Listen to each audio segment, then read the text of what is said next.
नमस्कार दोस्तों, कैसे हैं आप लोग। उम्मीद करता हूं सभी लोग स्वस्थ होंगे और मस्त होंगे। स्वागत करता हूं आपका गौतम सीटेट क्लासेस में। चलिए मित्रों, आज की क्लास की बात करते हैं। देखिए, आज जो क्लास है हमारी वो एसएसटी की क्लास है। देखो, जो बच्चे सीटेट का सेकंड पेपर सामाजिक अध्ययन वर्ग से भरते हैं, उनके पेपर में जो सामाजिक है वो 60 नंबर की आती है।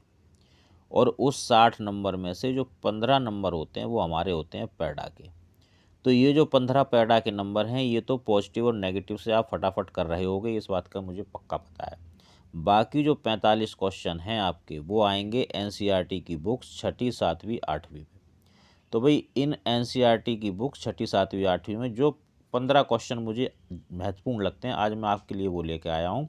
आप लोग मेरे साथ इनके आंसर बताइए, तो इससे आपको ये पता चल जाएगा कि आपने कितनी तैयारी की है। आपको अपनी तैयारी का भी ज्ञान हो जाएगा। तो दोस्तों, चलिए आज हम 15 प्रश्नों के माध्यम से अपनी तैयारी को चेक करते हैं एसएसटी का। पहला क्वेश्चन देखेंगे, सामाजिक विज्ञान के शिक्षण में प्रयोग की जाने वाली भाषा कैसी होनी चाहिए। भाई, ये तो पैडा का क्वेश्चन आ गया, तो कोई दिक्कत नहीं है। यहाँ पे पॉजिटिव नेगेटिव भी देख लेंगे। प्रमुख समूह का प्रतिनिधित्व करते हुए, यानी कि प्रमुख जो समूह है, प्रमुख समूह का मतलब जिन लोगों का ज़्यादा दबदबा है उनका प्रतिनिधित्व करे। मुश्किल तो कोई मतलब नहीं, पक्षपातपूर्ण भी नहीं, कैसी होनी चाहिए, तटस्थ एवं संवेदनशील। पॉजिटिव होनी चाहिए ना भाषा। अब ये जो संवेदनशील वर्ड है, ये पॉजिटिव वर्ड है। आंसर मिल गया। इसमें पैडा क्वेश्चन आ गया, कोई दिक्कत नहीं, पैडा भी तो करनी ही है। सामाजिक विज्ञान पढ़ाते समय एक शिक्षक का प्रयास होना चाहिए, क्या होना चाहिए, पॉजिटिव चीज़ होनी चाहिए। तो हम पॉजिटिव चीज़ ढूंढेंगे। विस्तृत रूप से याद करने पर बल देना, याद करना नेगेटिव।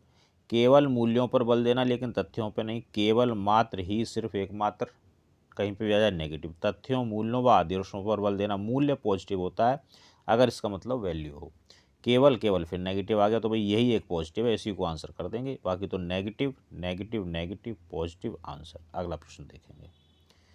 ये पॉजिटिव नेगेटिव बहुत बेहतरीन तरीका है। जिन बच्चों को नहीं पता है भाई, वो मेरी CDP की क्लासेस देखिए। इतना अच्छा तरीका है कि आप उसमें जो CDP का पोर्शन है पहले और दूसरे पेपर में, उसमें बटे बटे नंबर आएंगे। नेगेटिव पॉजिटिव को समझ लिया तो। अब देखिए, अब हम उन किताबों की बात करते हैं, एनसीईआरटी की जो बुक्स हैं आपकी छठी, सातवीं और आठवीं की। अब उनसे जो प्रश्न आएंगे उनके बारे में बात करते हैं। भारतीय संसद के बारे में निम्नलिखित में से कौन सा कथन सत्य नहीं है। वित्त से संबंधित मामलों में संसद की मंजूरी सरकार के लिए महत्वपूर्ण नहीं होती है। हमारी व्यवस्था में संसद के पास महत्वपूर्ण शक्तियां हैं क्योंकि यह जनता का प्रतिनिधित्व करती है।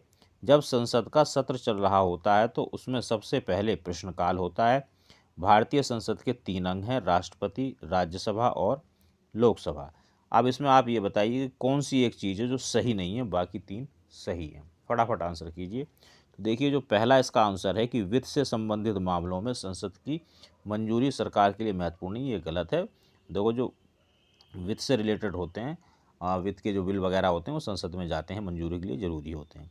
बाकी ये तीनों चीज़ें ठीक हैं। अगला प्रश्न देखेंगे।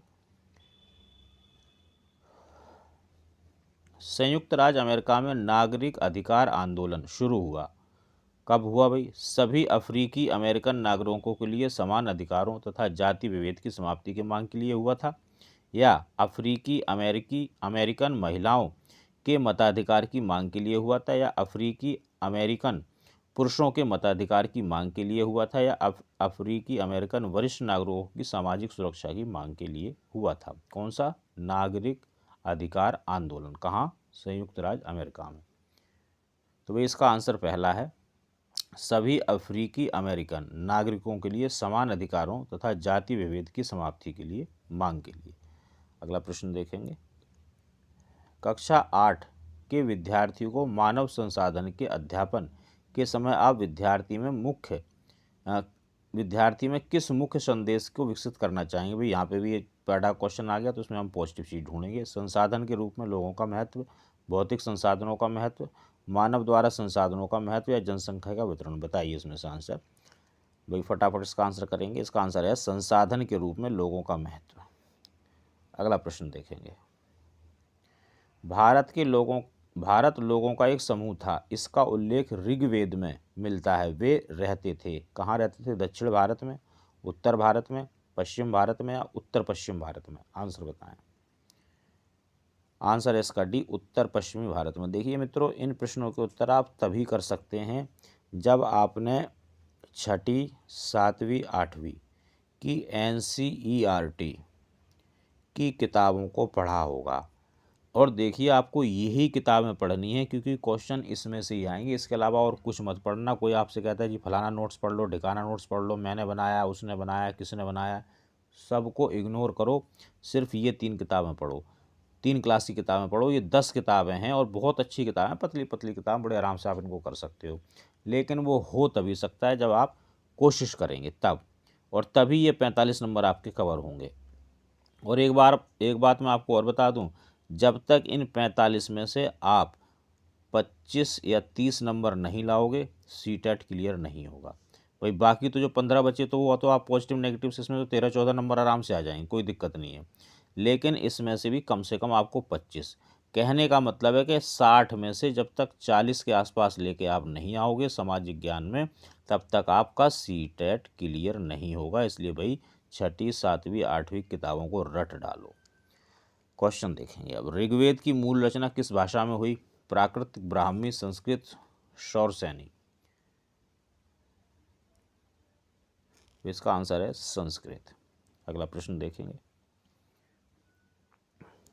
न्यायपालिका के संबंध में निम्नलिखित कथनों में से कौन सा कथन गलत है? गलत बताना है। न्यायपालिका को संसद द्वारा पारित किए गए कानूनों को रद्द करने का अधिकार है। यह नागरिकों के मौलिक अधिकारों की सुरक्षा करने में महत्वपूर्ण भूमिका निभाती है। न्यायिक व्यवस्था नागरिकों व सरकार के बीच पैदा होने वाले विवादों को हल करने की क्रिया विधि उपलब्ध कराती है, परंतु दो राज्य सरकारों के बीच नहीं। न्यायपालिका के कार्यक्षेत्र में विधायिका कार्यपालिका हस्तक्षेप नहीं कर सकती। तो बताएं भाई आंसर क्या होगा?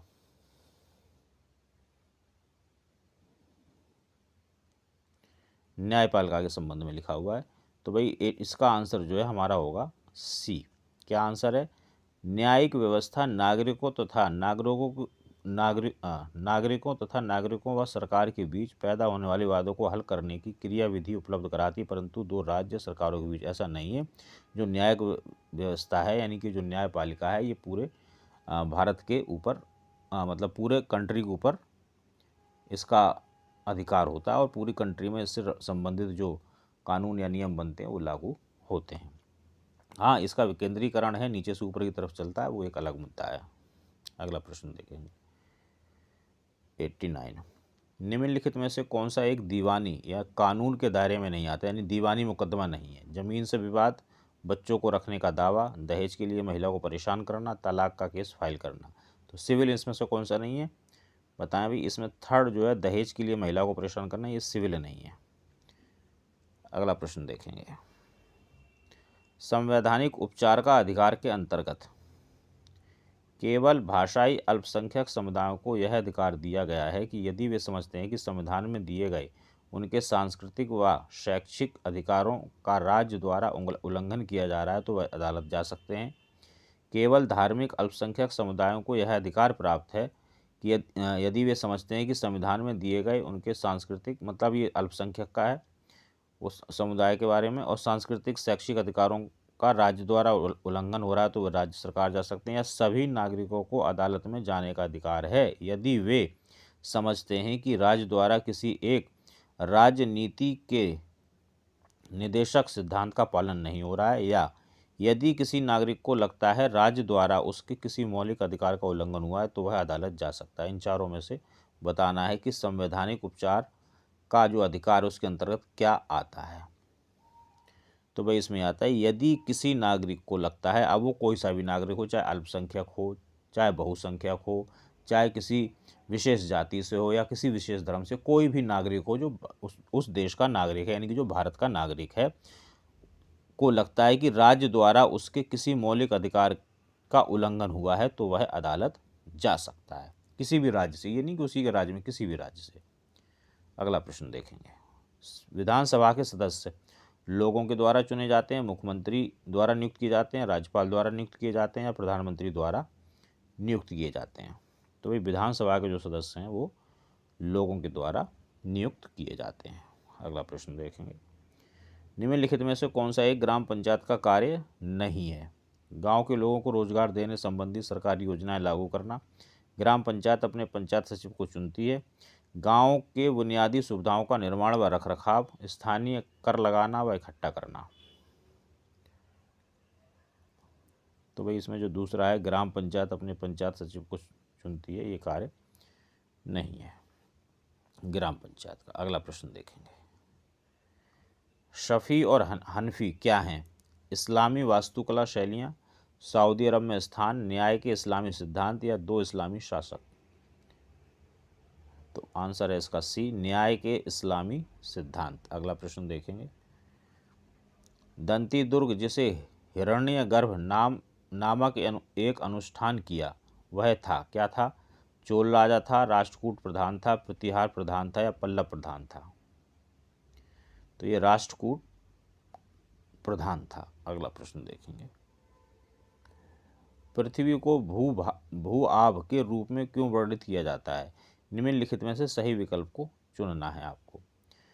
पृथ्वी की 2/3 सतह जल से ढकी है, जीवन के लिए अनुकूल परिस्थितियां केवल पृथ्वी पर पाई जाती हैं, पृथ्वी ध्रुवों के पास थोड़ी चपटी है, या पृथ्वी ना तो अधिक गर्म है ना ही अधिक ठंडी है। तो इसको भू आभ के रूप में क्यों वर्णित किया गया है? इन चारों में से इसका आंसर क्या होना चाहिए? इसका आंसर होना चाहिए सी, पृथ्वी ध्रुवों के पास थोड़ी चपटी है।